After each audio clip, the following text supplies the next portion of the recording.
Hi, Shashank. It's nice to meet you finally. Nice to meet you. Hey, sounds good. Well, we'll get right into it. I wonder if you could walk me through what was happening in your relationship that made you think about creating Halfway. I saw a little bit about your story on LinkedIn and wanted to know a little bit more about your thought process. So it's actually not my relationship. I have a couple of Uh, friends and they came to me and they said, my boyfriend earns more than me. So we split 60-40, but we're struggling to do that on Splitwise. So we use Google Sheets and then that's how we split. And month end, there's a lot of calculations. So I was like, how many other people do it? And then I started talking to people. A lot of people do this, especially in the US. So like this might be a case study for me to work on and see how many people really want something like this. Then I was like, why don't I build a prototype for you guys instead of using Google Sheets? Try it out, see if it really works for you. And that's where everything started. And they enjoyed using it because the app did the calculations. but that's pretty cool. So you mentioned that it was like your friends for them, they talked about going 60-40, things like that. What was the main frustration that they were facing? The main frustration was calculations when your transactions start increasing. So there are people who go to the dollar, right? As like, okay, I've spent this much throughout the month and this is how we need to split it now. The bigger issue is you spend $5 at a grocery store, $10 for drink. Month end, when you look at all the transactions, you have to add it to the Google Sheets. And that creates a much bigger problem, right? It's like, first of all, you're frustrated that so many transactions are there. Then you're counting dollar to dollar. It also disrupts the relationship because you're talking pennies instead of enjoying the relationship. No, yeah, that makes sense. So you mentioned they were on Google Sheets trying different things. What made you decide to actually build a prototype for them? Yeah, I've been building a few prototypes in Floot. I was building a news website earlier and did a couple of other things on the side, but this is a problem I could relate it to. Money is a very taboo topic, no matter what country you're in. The conversations are difficult to have. But people use Splitwise. So me and my girlfriend and now wife, when we started using Splitwise, and then we gradually progressed. Now we use Halfway all in, all out. But Splitwise discussions were simpler. But every time you get a ping and notification, it's like, okay, where is this coming from? What happened? You do that kind of conversations, right? Money conversations in general is difficult. And that's why when I heard them saying this might be a problem. Her perspective, my friend's perspective is I make lesser money. So obviously I could share proportionate to my income. But calculating that proportion is difficult, right? So there are a lot of things involved. And that's why I thought an app would make sense here. Was curious about how did you go about building this? What was your experience and how long did it take you to get to where it is now, where it's a full product that everyone can use? Yeah. So when I started building on Floot was also in early stages. So I had tried a couple of other apps before, like Bold, and I tried Replit a little bit. But I liked Floot because Floot understood what I'm trying to do a little bit better.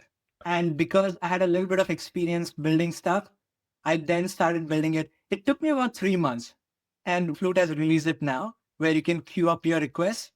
But before I had to like set in my request and just wait for Floot to complete.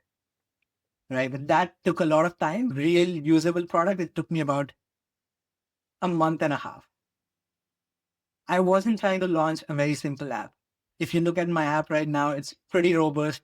I was only keeping big competitors in mind, like Rocket Money or Monarch. I want to make sure that every single feature that exists on Rocket Money or Monarch is existing within my app. So I did Plaid integrations, Stripe integrations. I made sure that they aren't missing any features. So anybody comes here gets the best experience. I'm glad that you were able to decide on Flute for where to build your site.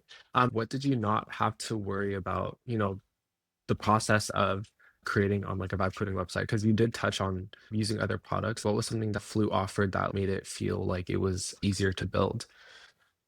One is the prototyping itself. I had built another startup before. I'm not a developer. So I had hired some developers, built a startup, sold that startup. But it took me 2 years. And with Floot, it was like a month and a half. Right? I think that was the biggest differentiator in terms of purely how quickly I was able to get my idea out in the market. At least get it in front of a few people and ask for their feedback. I'm right now live on Floot. Like I'm going to make those changes. You should see that update in an hour, right? That's how quickly I was moving. And I think Floot made the biggest difference there for me. It's like any feedback I got, give me an hour, you should have it ready, right? Like even the edge cases that I couldn't think of earlier. Like privacy is very important for my app. So if I set a transaction as personal, no matter what, my partner shouldn't be able to see it. These kind of small things I had missed earlier. Because I got feedback, I was able to make that change quickly. But imagine working with a developer and like I have to hunt him down, get it fixed, then do a release. That would take time. I'm glad that it ended up working out for you. We can move on from talking about the building process. Do you think you can walk me through how halfway works? Do you think you can share that with me? Let me share my screen and walk you through it. Yeah. This is how the app looks as soon as you log in. The core thing here is it lets you split your expenses based on income proportionately. And we offer the app for free. The only way you would upgrade to connect or use premium is if you want to connect your bank accounts and you want everything to be automated. This shows your month at a glance, how much you're owed, similar to what Splitwise does, but proportionate based on income. So it tells you a balance sheet sort of a thing. How much did you pay? How much your partner paid? You overpaid by this much. Why you need to receive this much amount or you owe this much amount. And it shows all the transactions related to this. So you can never be like, oh, I owe you $1,800, but what transactions contribute to that? You would be able to see all of that here. And even when you come into transactions, you want to add a new transaction, it's pretty robust. You can select whether it's shared, it's just you, just your partner, or you can also do custom split. Because I realized this once I started talking to more people. There are people who say like, okay, based on our income, it's 60-40, but there are people as like, no, we'll do rent 50-50, but grocery 60-40. So like, because we share the entire space, we'll do this but you earn more. I want you to pay more for groceries.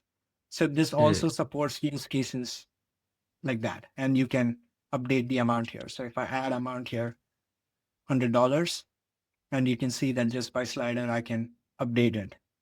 And this has been the most helpful feature. Then I realized if people do it by categories, why don't I allow people to set custom split percentages for each of the category? So in the app, you can go to automations and let's say food and dining.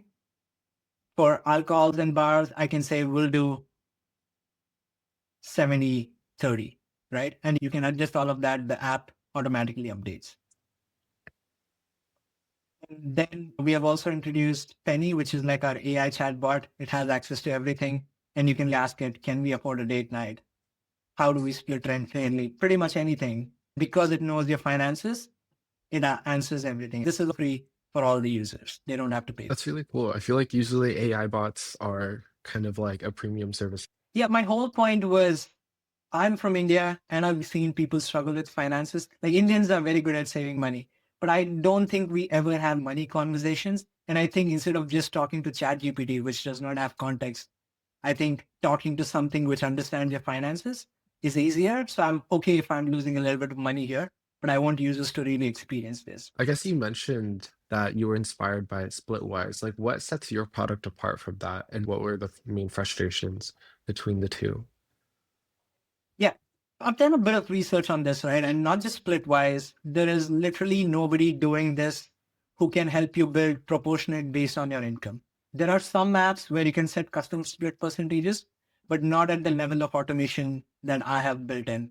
For example, if I have connected Plaid, any transaction that comes in going forward, like rent or where you shop for groceries, you can create rules. You pretty much look at this app only once a week because all of those transactions that comes in, they're automatically split. If you look at this, I've given like museum entry, it's split 50-50, right? And if you set custom split, it's all done. In the end, you know how much you owe. That's all you're directly working on it. No adding manual transactions. For every transaction in Splitwise, you have to set up is like, hey, for this one, I want 70-30, but for the other one, 60-40. It's so difficult to do. If you look at other apps like Monarch or Rocket Money, there's really no personal and shared concept. If I come in this app, I click on personal, I can see literally just my personal expenses, right? This does not impact my partner. He or she wouldn't know where I've spent money. All my personal transactions stay personal. Only when I mark a transaction as shared, then it starts making all the difference. right? That only then my partner will see it. That's the level of automation I want to build in. People will understand finances a lot better. If you go to the reports, it'll tell you where it's going, how much income are you making, how much you're spending. And with AI, it's going to be a lot more easier to see where are my big expenses, where can I cut down.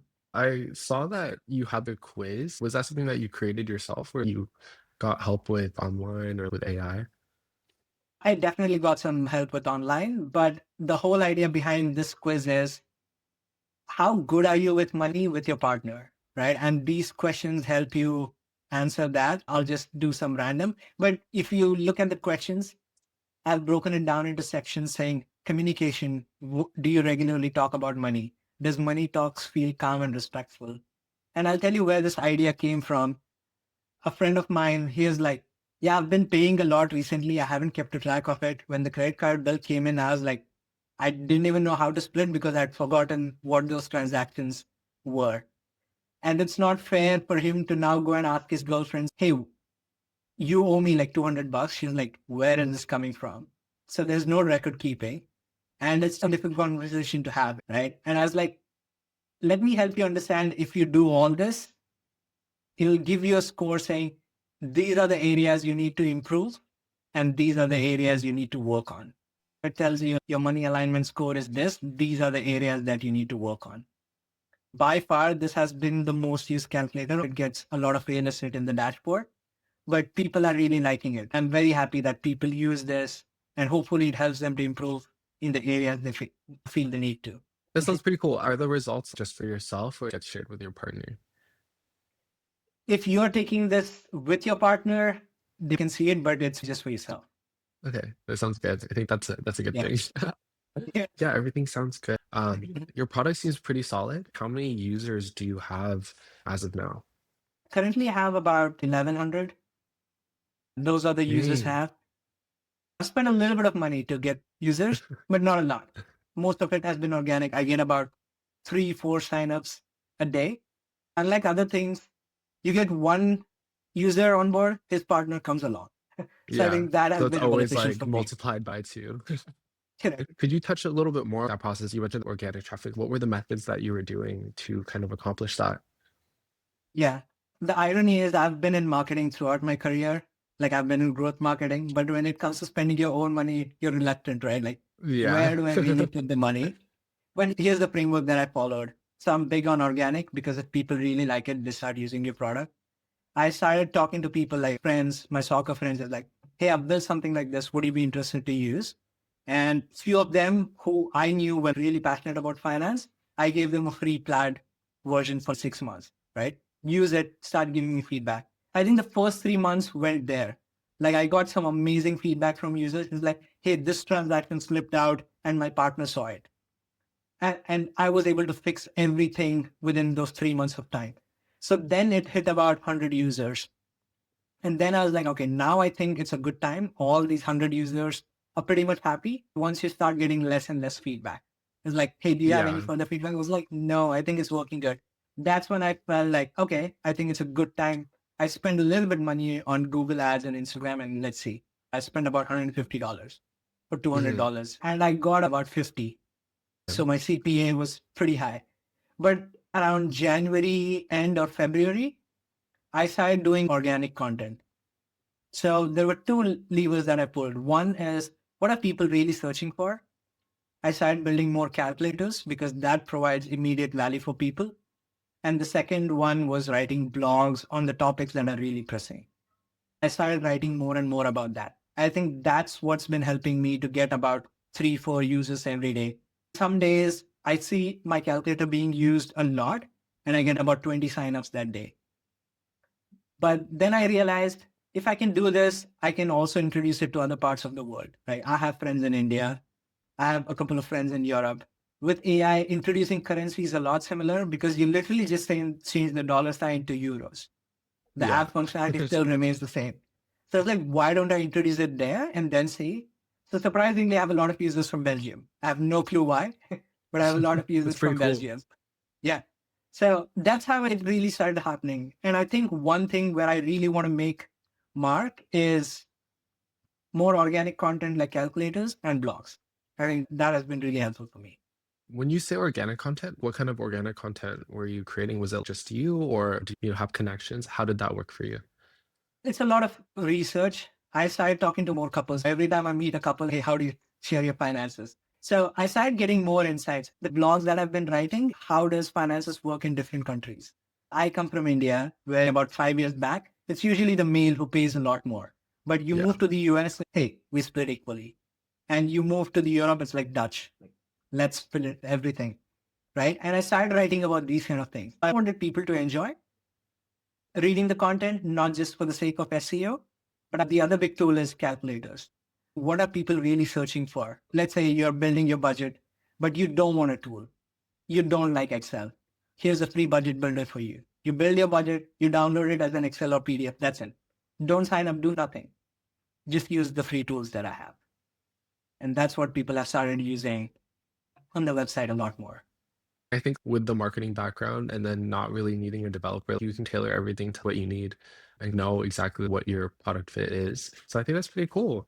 We're heading towards the end of this interview, but I'm curious, what are you focused on building or improving next? Like I know you touched on, reaching out to influencers, things like that, but for the product itself, right? I know that, it's kind of nearing towards where it's kind of working for the people that are trying it out, but is there anything you want to continue building on?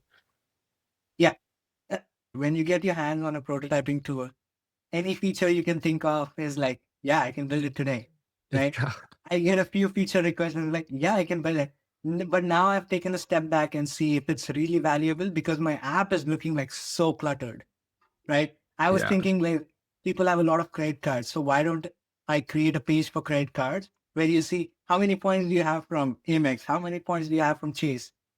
But now that I think about it, like what's my core offering?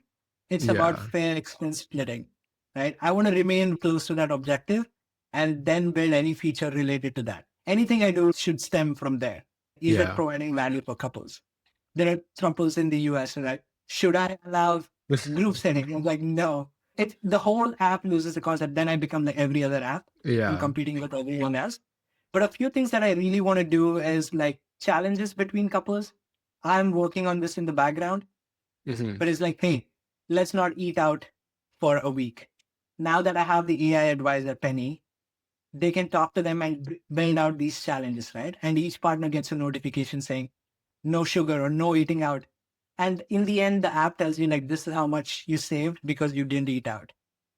And you cannot cheat the app because all the transactions come into the app, right? So it can also identify saying, hey, you ate out.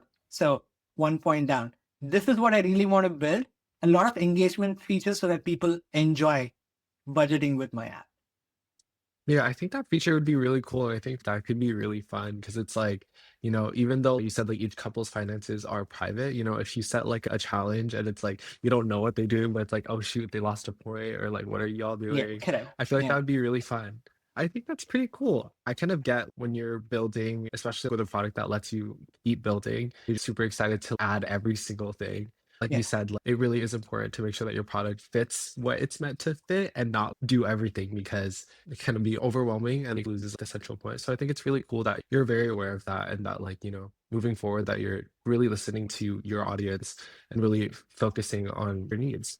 But yeah, my last question for you is, what would you tell someone that wants to start a product, has an idea, came like how you mentioned, had conversations with people and saw like a good product fit? Is there any advice or like something that you wish that you would have known at that time? Yeah. Yeah. I think one thing I'll talk about Floot, and I'll be very honest here, because I have tried multiple tools, pretty much all of them on the market, to really see which one fits well. And I have to give credit to Floot.